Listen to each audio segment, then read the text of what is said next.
But you know what? I didn't buy that ambulance. And it wasn't only because I couldn't come up with the money. It was because of her. It was because she wanted me to be someone other than who I was, and because I thought she was so pretty, because she looked so good on my arm, because I enjoyed carrying her picture around in my wallet, I gave in. In some ways, I have been ashamed of myself ever since because I don't think it's what Jesus would have done. I think Jesus would have bought the ambulance.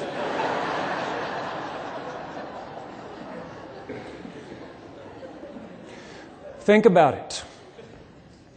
In our gospel lesson for today, he comes toward the city of Jerusalem with this whole crowd of followers.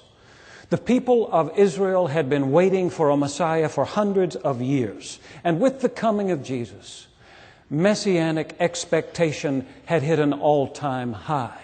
Hopefulness was at hurricane force. And into the teeth of that storm, Jesus sent his disciples to fetch a donkey. A donkey. Now, it's possible that he was only trying to fulfill the prophecy of Zechariah 9:9, the one that says, "Behold, daughter of Zion, your king is coming to you, humble and riding on a donkey." It's possible that Jesus was, in fact, trying to present himself as that Messiah, so that the people would have to reckon with him and the kind of Messiah he wanted to be. But isn't it also possible that he wanted to put an end to messianic expectation, or at least those kinds of messianic expectations? That he wanted to present himself as something entirely other than what they were looking for, so that they would have to deal with him on his own terms. As I was looking over this passage last week, I noticed something I had never seen before. The people shout Hosanna there in Jerusalem. They say, "Blessed is the one who comes in the name of the Lord." But in verse 10 they say, "Blessed is the coming kingdom of our ancestor David." Did you hear that? The coming kingdom of our ancestor David. I hadn't noticed that before, but suddenly it all made sense. This is why people had trouble with Jesus, not because he wasn't the Messiah, but because he wasn't a Messiah like David. David, as you recall, was the king who presided over the golden age of Israel. He was the one who fought off Israel's enemies, the Philistines.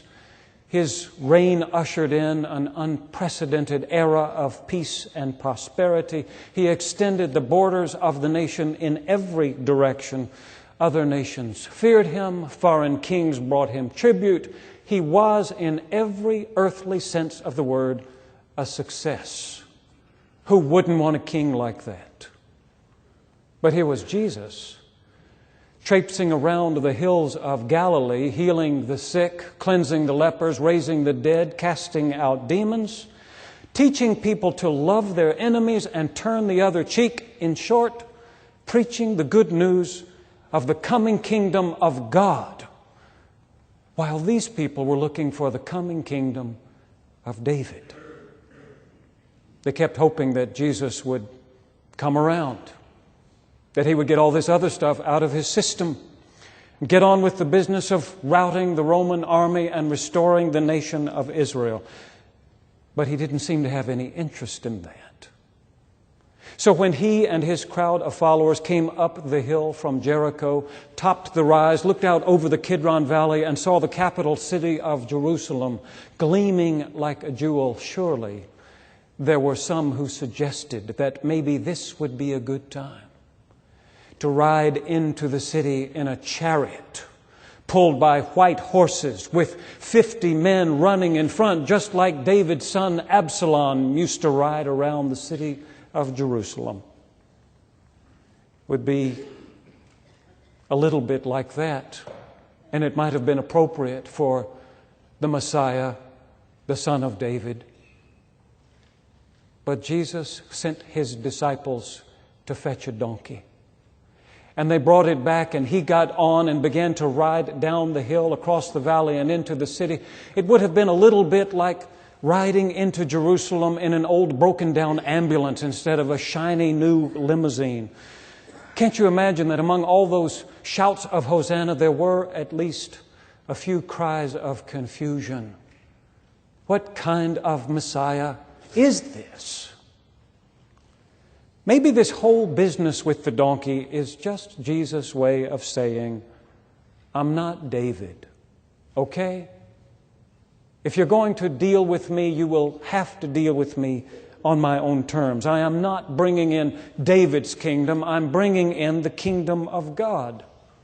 It was an act of defiance in some ways. It would be almost as if I bought that ambulance anyway, in spite of what my girlfriend thought, and drove it right past her dormitory, and honked the horn if it still worked, and waved out the window and called her name so that her roommate might look down and say, "Oh my goodness. Isn't that your boyfriend down there driving some old wreck of an ambulance?" All of which is to say, I might have wanted her to have to deal with who I was instead of who she wanted me to be. Maybe that's what's going on here. Maybe this is an act of rebellion on Jesus' part. You want a king like David? You want someone who rides around in a fancy chariot? Well, that's not the kind of king I want to be. Somebody go get me a donkey. Could have happened like that. I wouldn't put it past Jesus. But when I picture Him on Palm Sunday, I hardly ever picture Him with a look of rebellion on His face. I hardly ever picture Him with a look of triumph on His face, although this is often called the triumphal entry. No, when I think of Jesus on that day, I often picture Him as the artists have through the years, with sort of a sad look on His face. The paintings I have seen of Palm Sunday always show these exuberant crowds surrounding a very somber Jesus. Maybe it's because He knows this is not so much a victory parade as it is a funeral procession.